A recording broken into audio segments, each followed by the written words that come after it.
Agora que falamos sobre os maiores atores do sistema imune específico, o que eu pensei em fazer neste vídeo é um resumo para que tudo isso se encaixe um pouco. Então, o primeiro personagem que nós produzimos foi o linfócito B, o qual eu sempre faço em azul. Linfócito B. E o que o faz interessante é que ele possui sua própria porção variável específica. Possuem anticorpos ligados à membrana em linfócito B e os anticorpos de cada linfócito B específico possuem sua própria porção variável. Então, esse linfócito B será completamente variável. Se eu tivesse que desenhar outro linfócito B aqui, eu desenharia a porção variável um pouco diferente. Esse é o porquê de diferentes linfócitos B responderem a antígenos diferentes ou a diferentes patógenos que entram no nosso sistema. E o linfócito B é ativado, e falaremos sobre o que acontece quando ele é ativado, ou o que é preciso para isso acontecer. É preciso que haja ligação do patógeno a um desses anticorpos ligados à membrana. Mas isso não é tudo. Tá legal? Muito bem. Então, às vezes, isso é tudo o que você precisa. Mas você também precisa de um estímulo de um linfócito T. Então, talvez você diga, como o linfócito T auxiliador o estimula? Linfócitos B são também apresentadores de antígenos, então ele irá englobar o patógeno, quebrá-lo e apresentá-lo em um complexo MHC2. Digamos que isso seja um complexo MHC2.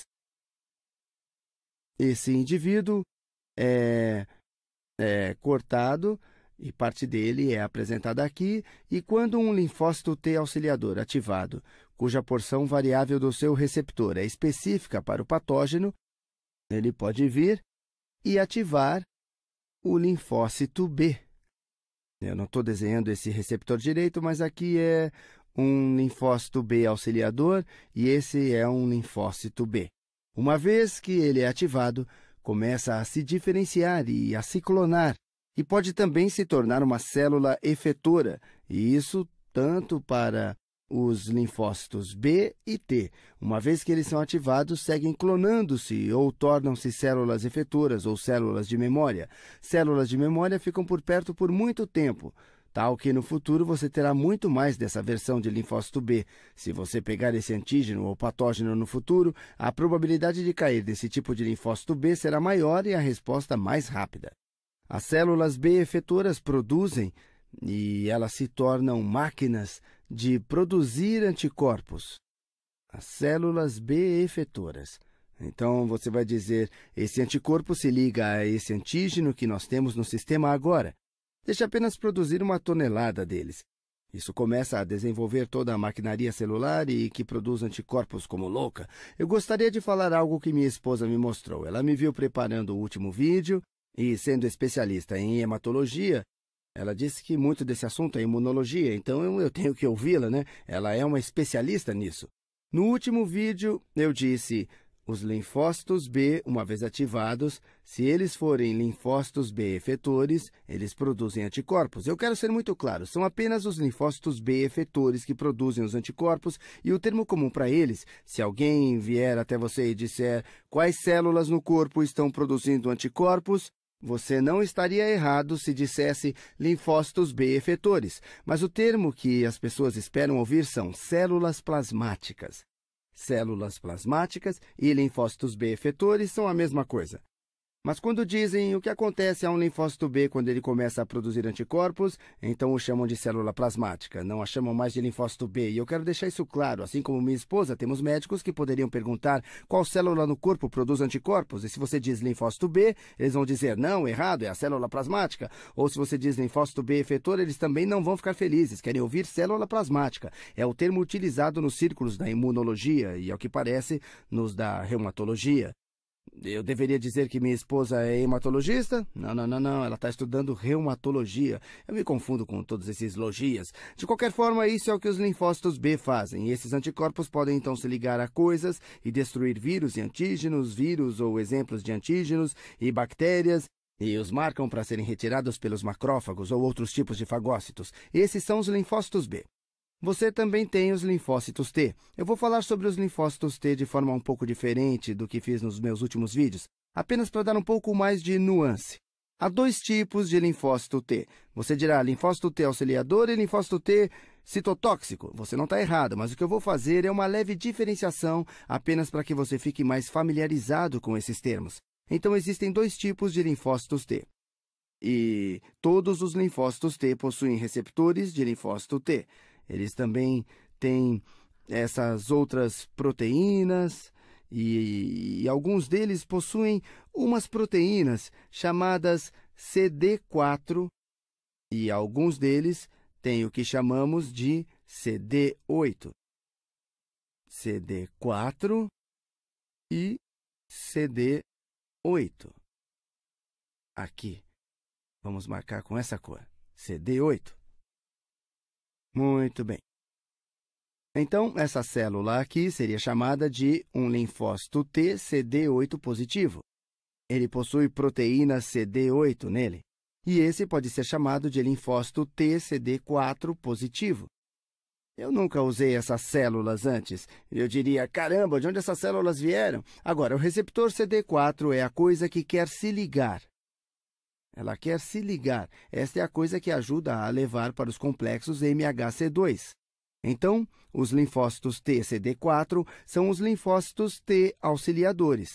Na maioria do tempo, e eu quero deixar isso bem claro, no campo da imunologia as pessoas estão descobrindo coisas regularmente. Então, as pessoas continuam estudando essas coisas onde há uma variedade de casos especiais, mas quando elas falam sobre os linfócitos T CD4 positivo, estão falando sobre os linfócitos T auxiliadores. Então, esse normalmente será um linfócito T auxiliador. Ou você pode chamá-lo também de T auxiliar. Da mesma forma, as proteínas CD8 são atraídas para o complexo MHC1. Isso é o que elas trazem para as células que têm câncer, que expressam antígenos em seus complexos de MHC1. Então, na maioria das vezes, os linfócitos CD8 positivos são citotóxicos. Citotóxicos. E antes de uma célula ser ativada, ela apenas é descrita como um linfócito T CD4 ou CD8, mas depois, quando ela se torna ativada e começa a querer matar coisas, então você talvez a chame de citotóxica. Mas isso simplesmente é nomenclatura. Eu acho que você entendeu a ideia central, mas só para lembrar o que elas fazem. Essa célula quer se ligar ao complexo de MHC. Então, você tem o complexo MHC apresentando algum antígeno. Esse é o MHC1 aqui. Nós aprendemos no último vídeo que cada célula nucleada no corpo expressa um complexo MHC1. Então, esse é o caso onde algo maluco está acontecendo dentro dessa célula. Talvez um vírus a tenha infectado, ou talvez seja cancerosa, precisa morrer, ou ela vai continuar a produzir vírus se estiver infectada, ou de outra forma ela vai continuar se dividindo se for um câncer e se alastrando para o resto do corpo. Então, a CD8 mata as células infectadas. Mata as células infectadas. Eu vou dizer células ruins, porque eu não sei se você pode entender que câncer não é uma infecção. Matar células ruins, células que são nocivas. Se você não as matar, elas vão continuar a produzir vírus ou se dividindo e espalhando o câncer. Por isso, os linfócitos T são atraídos para as células apresentadoras de antígeno. E eu sempre faço uma célula dendrítica porque são as melhores células apresentadoras de antígeno. E elas têm complexos MHC2 e digerem alguns antígenos e os apresentam aqui, e então isso ativa o linfócito T auxiliador. E então, quando o linfócito T auxiliador é ativado, ele se torna efetor, começa a se diferenciar em células efetoras e de memória. Células efetoras e de memória. E um linfócito T efetor faz duas coisas. Ele pode ativar linfócitos B e ele também lidera citocinas.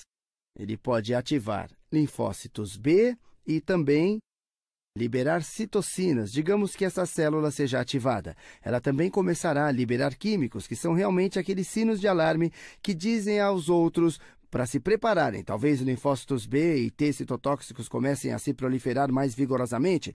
Na verdade, na parte da ativação de linfócitos T citotóxicos, pode ser assistida ou impulsionada por essas citocinas, por esses sinos de alarme. Eles são os sineiros do alarme, enquanto as células CD8 ou os linfócitos T citotóxicos, no seu modo efetor, matam células. E, é claro, no modo de memória, há um monte de cópias desses originais por perto, prontos para que, se no futuro aconteça alguma coisa assim, eles serão rapidamente ativados, porque eles vão reconhecer isso rapidamente. Espero que isso tenha esclarecido, e eu introduzi um pouco mais de terminologia, mas eu realmente quero frisar o ponto da minha esposa, porque ela disse: você não quer que as pessoas saiam dizendo que os linfócitos B produzem anticorpos, mesmo que sejam células efetoras ou linfócitos B ativados que se diferenciaram em linfócitos B efetores. Eles são os que produzem anticorpos, mas as pessoas querem ouvir célula plasmática. Fui!